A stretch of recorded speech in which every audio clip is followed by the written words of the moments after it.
Assalamualaikum warahmatullahi wabarakatuh. Kami dari kelompok 4 akan menjelaskan mengenai codingan yang telah kami buat. Sebelumnya, perkenalkan nama saya Nadia Serafina Purba dengan NIM 240601251442. Dengan saya Sintian Rahmati Putri dengan NIM 24060125140181. Dengan saya Lydia Maulida dengan NIM 24060125140184. Saya Rara Grafsali dengan NIM 24060125130070. Dan saya Adelia Ravalina dengan NIM 2400125145140236. Jadi di sini saya akan menjelaskan beberapa fungsi dari list operator. Yang pertama itu ada console dengan parameter E yang berupa elemen dan L itu berupa list. Di sini console itu akan menambahkan elemen itu sebagai elemen pertama dari list. Kemudian ada consi dengan parameter L berupa list dan E berupa elemen. Di sini consi dia itu akan menambahkan elemen sebagai elemen terakhir dari sebuah list. Kemudian ada first element L. First element L di sini dia akan mengambil elemen pertama dari list L. Kemudian ada tail L. Di sini tail L dia akan mengambil sisa dari first L, sisa dari elemen pertama dari list L. Kemudian ada last element L. Di sini last element L dia akan mengambil elemen terakhir dari list L. Kemudian ada fungsi head L. Head L di sini dia akan mengambil selain dari elemen terakhir dari list L. Kemudian ada fungsi isMTL. isMTL di sini dia akan mengecek apakah list itu kosong atau tidak. Selanjutnya ada isOneElement L. Di sini isOneElement L dia akan mengecek apakah suatu list itu hanya terdiri dari satu elemen atau tidak. Dia mengecek dulu apakah list itu kosong atau tidak. Kalau kosong dia langsung mengeluarkan output false. Sementara else-nya dia akan mengecek dulu apakah tail-nya itu kosong dan head L-nya itu kosong. Kemudian ada fungsi isMember X berupa elemen dan L itu berupa list. Di sini dia akan mengecek apakah si X itu merupakan anggota dari si list L. Pertama dicek dulu menggunakan isMTL. Kalau listnya kosong, dia akan mengeluarkan output false. Else-nya dia akan mengecek apakah si first element dari L itu merupakan anggota dari si tail L. Kemudian ada fungsi nbElementL. Di sini nbElementL dia akan mengecek banyaknya elemen dari si list L. Kalau listnya kosong, dia langsung mengeluarkan output 0. Else-nya dia menggunakan rekursif 1 tambah nbElement tail L. Kemudian ada isSubset H1 H2. Jadi sini isSubset H1 H2 dia akan memeriksa apakah elemen yang muncul di list H1 juga terdapat di list H2. Di sini basisnya itu menggunakan H1. Kalau H1-nya kosong, dia langsung mengeluarkan output true. Else-nya dia akan mengecek apakah elemen pertama dari H1 juga anggota dari H2. Kalau iya, dia langsung ngecek pada elemen isSubset tail H1 dan H2. Kemudian else-nya dia langsung return false. Kemudian ada fungsi isEqualSet. Di sini isEqualSet itu menentukan apakah dua list ini mewakili himpunan yang sama. Di sini dia menggunakan pemeriksaan simetris apakah H1 merupakan subset H2 dan H2 merupakan subset dari H1. Selanjutnya di sini ada definisi dan spesifikasi dari tipe mahasiswa. Di sini terdapat konstruktor berupa fungsi make mahasiswa dengan NIM itu bertipe string dan nama itu bertipe string. Dia akan membuat objek mahasiswa dengan berisi NIM dan nama. NIM di sini dia akan mengambil indeks 0 dari make mahasiswa, sementara nama di sini akan mengambil indeks 1 dari mahasiswa. Kemudian ada definisi dan spesifikasi dari selector. Yang pertama itu ada getNIM dari M dengan parameter M, dia akan mengambil NIM dari mahasiswa M. Kemudian ada getNama dari parameter M, dia akan mengambil nama dari mahasiswa M. Selanjutnya ada tipe mata kuliah. Di sini akan di-define menggunakan tipe matkul dengan isi string, integer, dan list. Dengan string itu adalah nama matkul, integer untuk SKS, dan list untuk list nilai. Ini juga akan dipanggil menggunakan selector, yaitu dengan get nama, get SKS, dan juga get nilai dari yang tadi di atas sudah didefinisikan.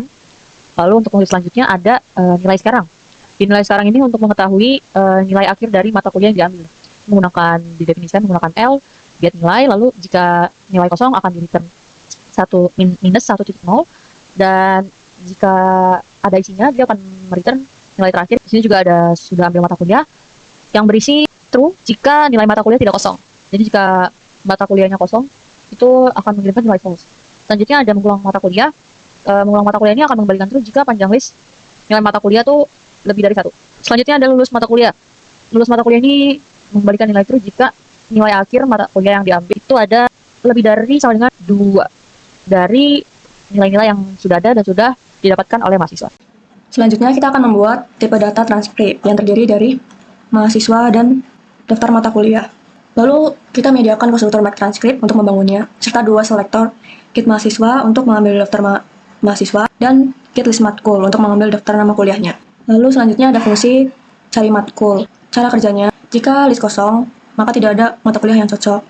Jika nama mata kuliah pertama di list sama dengan yang dicari, maka fungsi langsung mengembalikannya. Jika belum cocok, maka fungsi akan melanjutkan pencarian pada sisa list. Selanjutnya ada fungsi total SKS lulus. Cara kerjanya, jika transkrip kosong, maka akan return 0. Jika tidak kosong, maka fungsi akan mengambil mata kuliah pertama, Jika lulus, maka SKS akan ditambahkan ke total. Jika tidak lulus, maka mata kuliah tersebut akan dilewati. Lalu akan melanjutkan ke sisa list secara rekursif. Selanjutnya ada fungsi jumlah matkul mengulang. Cara kerjanya, fungsi akan memeriksa panjang list nilai dari tiap mata kuliah. Lalu menambahkan 1 jika jumlah elemennya lebih dari 1. Lalu melanjutkan ke elemen berikutnya secara rekursif. Selanjutnya ada fungsi IPK transkrip. Cara kerjanya, fungsi akan mengambil nilai terakhir dari setiap mata kuliah. Selanjutnya akan menghitung total nilai akhir dengan cara mengalihkan nilai akhir dengan jumlah SKS makul. Jika total SKS sama dengan 0, maka IPK juga 0. Jika tidak sama dengan 0, maka akan mereturn total nilai dibagi total SKS yang akan menghasilkan IPK.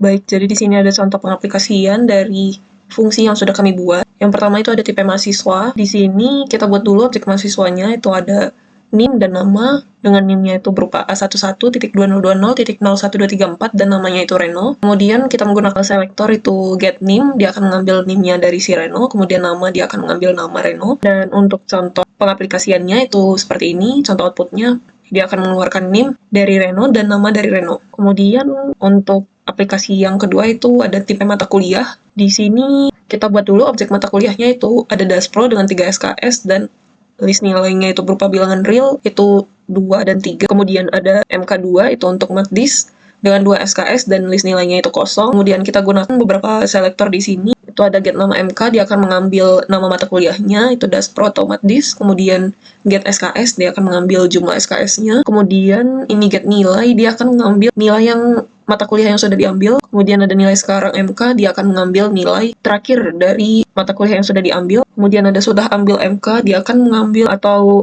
mengembalikan true jika list nilai MK tidak kosong. Kemudian mengulang MK, dia akan mengembalikan true jika panjang list nilai MK itu lebih dari 1. Kemudian lulus MK, dia akan mengembalikan true jika nilai akhirnya MK itu lebih dari sama dengan 2. Kemudian untuk outputnya itu seperti ini, nama matkul itu Daspro, kemudian jumlah SKS Daspro itu 3, dan nilai yang sudah diambil dari matkul Daspro itu 2 dan 3, kemudian nilai terakhirnya itu 3 dari mata kuliah Daspro. Kemudian untuk nilai terakhir dari mata kuliah atau MATDIS itu -1 karena dia belum pernah mengambil mata kuliah tersebut. Kemudian ya sudah ambil matkul itu false untuk MATDIS karena dia belum pernah mengambil. Kemudian apakah mengulang? Untuk Daspro itu true karena panjang list nilai mata kuliahnya itu lebih dari 1. Kemudian apakah lulus? Untuk mata kuliah Daspro itu true karena nilai akhirnya itu lebih dari 2. Dia di sini dapatnya 3. Selanjutnya kita akan membuat tipe data transkrip yang terdiri dari mahasiswa dan daftar mata kuliah. Lalu kita mediakan konstruktor Mac transkrip untuk membangunnya, serta 2 selektor git mahasiswa untuk mengambil daftar mahasiswa dan git list matkul untuk mengambil daftar nama kuliahnya. Lalu selanjutnya ada fungsi cari matkul. Cara kerjanya, jika list kosong, maka tidak ada mata kuliah yang cocok. Jika nama mata kuliah pertama di list sama dengan yang dicari, maka fungsi langsung mengembalikannya. Jika belum cocok, maka fungsi akan melanjutkan pencarian pada sisa list. Selanjutnya ada fungsi total SKS lulus. Cara kerjanya, jika transkrip kosong, maka akan return 0. Jika tidak kosong, maka fungsi akan mengambil mata kuliah pertama.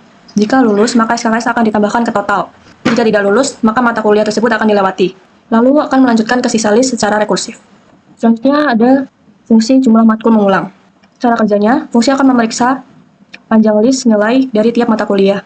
Lalu menambahkan 1 jika jumlah elemennya lebih dari 1. Lalu melanjutkan ke elemen berikutnya secara rekursif. Selanjutnya ada fungsi IPK transkrip. Cara kerjanya, fungsi akan mengambil nilai terakhir dari setiap mata kuliah. Selanjutnya akan menghitung total nilai akhir dengan cara mengalihkan nilai akhir dengan jumlah SKS makul. Jika total SKS sama dengan 0, maka IPK juga 0. Jika tidak sama dengan 0, maka akan mereturn total nilai dibagi total SKS yang akan menghasilkan IPK. Selanjutnya kita akan mencoba untuk pengaplikasian dari set transkrip. Di sini yang pertama sendiri ada make set transkrip untuk membuat set transkrip kosong. Selanjutnya ada make mahasiswa, make matkul, make transkrip, dan juga add transkrip. Di sini untuk mahasiswanya sendiri kita coba membuat ada 3, yaitu di sini yang pertama ada Reno, yang kedua Andi, yang ketiga Budi. Di sini kita mendefine-nya juga menggunakan variabel yang berbeda. Untuk mahasiswa ada M1, untuk mahasiswa yang kedua ada M2, dan yang ketiga ada M3. Selanjutnya untuk matkul dan transkrip juga demikian. Dilanjutkan namun dengan variabel yang berbeda agar tidak salah saat pemanggilan di penggunaan aplikasi untuk output. Selanjutnya ada add nilai matkul. Di sini add nilai matkul dan cari transkrip mahasiswa dan cari matkul ini berguna untuk mencari nilai yang ini. Mencari nilai khususnya di mata kuliah yang didefinisikan pada variabel yang sudah kita definisikan. Misal di sini S6. Di S6 ini ada add nilai matkul yaitu Daspro.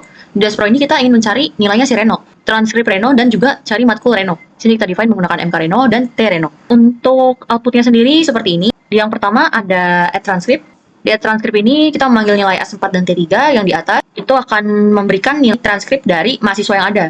Ada Andi, ada Budi, dari yang sini. Nah, untuk yang nilai Daspro ini, yang sudah tadi saya jelaskan menggunakan variabel baru yang kita definisikan, lalu akan menghasilkan nilai Daspro-nya Reno dan juga Andi. Selanjutnya untuk transkrip mahasiswa, dari sini cari transkrip mahasiswa menggunakan NIM, karena itu merupakan variabel unik yang tidak akan dimiliki oleh mahasiswa lain. Di sini ada NIM dengan belakang 01 yang berarti itu milik Reno dan akan menampilkan transkrip Reno. Selanjutnya ada NIM dengan belakang 03, menandakan bahwa itu adalah NIM Budi dan akan menampilkan transkrip nilainya Budi. Selanjutnya ada juga top IPK yang sudah tadi teman saya jelaskan di file set operator, mencari top IPK. Di sini ada top IPK S7 yang dipanggil dari sini. Terus mahasiswa dengan top IPK-nya adalah Andi. Selanjutnya mahasiswa yang pernah mengulang juga dipanggil menggunakan variabel S7 sampai ke bawah. Kawan mahasiswa lulus semua matkul paling sering diulang hingga kawan mahasiswa dengan IPK rentang 2 hingga 3. Dan di sini akan menampilkan semua output yang sudah didefinisikan fungsinya sebelumnya pada file set operator.